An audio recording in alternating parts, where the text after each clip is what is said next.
আসসালামু আলাইকুম। কেমন আছেন সবাই? আশা করছি ভালো আছেন। তো সন্ধ্যার নাস্তায় আজকে আলুর চপ বানাবো, ছোলা বুট ভুনা করব। তো ছোলা বুটটা ভুনা করে ফেলেছি অলরেডি, আর আলুর চপের ভর্তাটা বানিয়ে গোল গোল করে রেখেছি।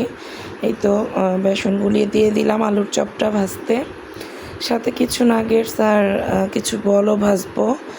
তো আলুর চপটা আগে ভেজে নিচ্ছি। মাঝে মাঝে একটু নিজেদেরকে নিজেরাই ট্রিট দিতে হয়, তাই একটু যখন যেটা মনে চায় সেটাই তৈরি করি। রান্না করতে আমার অনেক ভালো লাগে, তাই আমি প্রতিদিনই কিছু না কিছু ট্রাই করি রান্না করার।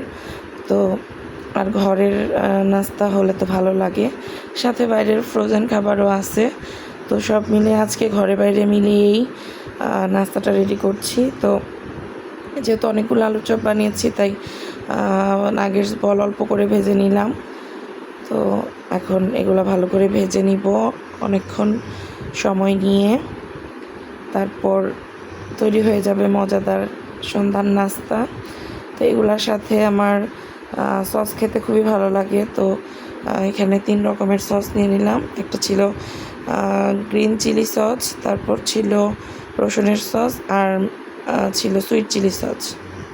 তো সব মিলিয়ে সন্ধ্যার নাস্তাটা আজকে একবারে জমে গেল।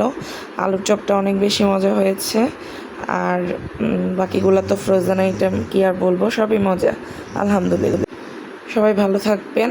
আসসালামু আলাইকুম, আল্লাহ হাফেজ।